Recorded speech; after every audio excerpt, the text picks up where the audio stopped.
Okay, the choice is ours. This quote from Sir Hosea Stamp, he was the president of the Bank of England in 1928, he lays it out. The choices we have. He goes, banking was conceived in inequity and was born in sin. The bankers own the earth. Take it away from them, but leave them the power to create deposits, and with a flick of a pen, they will create enough deposits to buy it back again. However, take it away from them, and all great fortunes like mine will disappear. And they ought to disappear, for it would be a happier and a better world to live in. But if you wish to remain the slaves of bankers and pay the cost of your own slavery, let them continue to create deposits. That is the choice we have. There's one problem, one solution, and one choice. Okay? And how do we exercise that? Is the power that we had. Because enough's enough. Okay? I hope there was enough empirical... Our history has shown us what we could live like, but relative to what we are. Okay? It's time for action, because if we never stand up, it will only get worse and worse. It's not going to magically... Somebody else is not going to take care of it, let's put it that way. Especially our government. The bottom line, the harsh reality, it's now down to us. All of us, as individuals, understanding who we are and using the rights and the powers that we have to take back control of this. Okay? And let us remember, the pen is mightier than the sword. Either we spend the time to understand what's going on and use the pen now. If we don't, there will be a day where we'll all be forced to use the sword. Okay? That is why the Universal Declaration was passed. Because it knew as a last resort, man would resort to rebellion and tyranny. Okay, against tyranny. They knew that. So we have the opportunity. We have the right. We have the right to vote. We just need to use it, and use it widely. I was just as guilty as what's apparently the majority of Canadians. After I got lied to by Chrétien about GST, I gave up hope. See, what I did is I made a wrong understanding. I confused our political structure with politicians. I commingled the two. I thought, all politicians are corrupt, therefore the whole system's corrupt. But when I actually, as I matured and got older and started looking at things, I went, hold it. The structure we have, it's a great structure. We have rights recognized, protected, Parliament's jealous of them. Okay? So it's not our political structure. It's just the guys that we got in there that lied to us and we trusted them. Well, you know, we can continue trusting them on lies, or we can wise up and say, you know, fool me once, what's that one, right? Shame on you, fool me twice, shame on me, right? So we got to learn to use it wisely. And what might help with that is when we understand is there is a lot of hope. That in one essence, the majority are frustrated. The majority is already there. Okay, we're not apathetic, lazy Canadians. We just didn't know what to do. And so I thought I'd go through some of the numbers out of the last election to show you.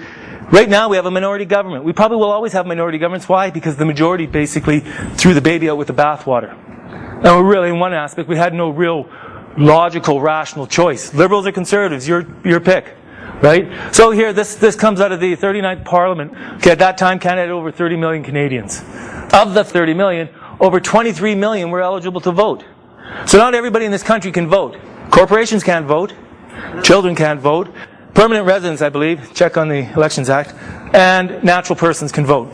Okay, so there's only 23 million that were eligible. Of that, though, less than 15 million actually voted, which is only 64.7%.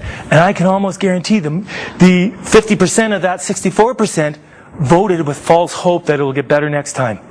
How many years have you voted? I mean, I voted a couple years, hoping that it would get better. Flip-flop back and forth, but we had no choice.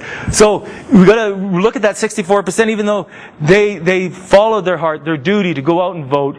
Were they truly voting with knowledge or just with hope? Okay? Now of the 23 million, 36.3% voted for the present minority government. Of the 23 million, 35.3% of eligible voters are represented by another party. But what that left was 28.2%, or over 8 million eligible voters who did not vote.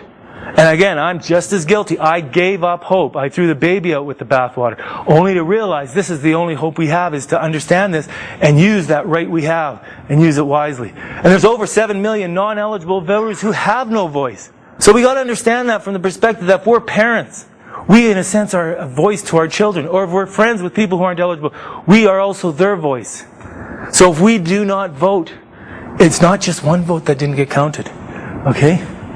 When you add the last two alone, there's over 15 million Canadians who did not or cannot vote. In a country that's 30 million? So when you take the bottom set and you add it into those who are just voting on sheer hope it's going to change next time, the majority already exists. Because over half of Canadians, they make up that frustrated majority. I cannot believe in my heart that if anybody spent a few hours on the internet, that they would have any faith left in the governments that run this country, or any of the major political parties that are paid and controlled by the bankers. I can't believe that. I'm sure there will be some who are so, gets vested interest in keeping the illusion alive and helping enslave humanity. They'll always vote for them, but I really believe in my heart the majority won't once they had an awareness of what was there, and then they understood the power they have. So it really comes down to is like, why exercise your right to vote? Why should we? Well, the first one's really good. It helps you to retain your right to complain. If you don't vote, you got nothing to complain about. Okay? But more so, it's a right and a duty. It's a great equalizer. Your vote has the same weight, force, and effect as anyone else's vote. So whether you're in a position to run a head of a corporation and control whole governments, your vote, their vote, has no more strength than your vote.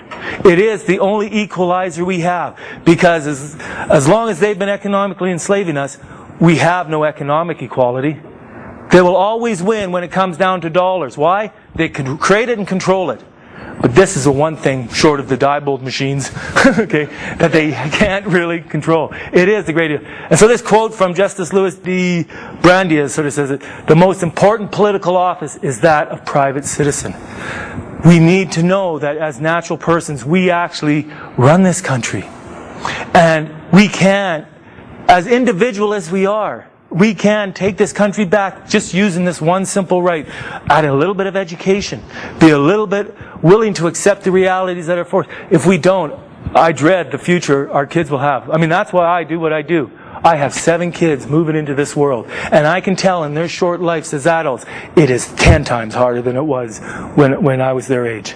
And it ain't getting any better. I've seen nothing that says it's getting any better. If anything, it's getting worse. Okay, so remember, whether we vote or not, we each play an important role in Canada's future. Because as much as our vote sends a message to Parliament, our failure to vote sends a message as well. Okay, they know they have control because you just don't know who you are. Because if you did, you'd stand up and you would vote. Okay, and that's not much to ask from every individual who is eligible to vote. Stand up and use the one power you have. And by using that with wisdom, based on knowledge, based on the facts, their game is over. They only have an illusion of power.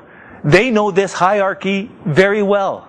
And why do you think they spend billions trying to brainwash us, convince us, controlling the media, printing just what they want you to learn?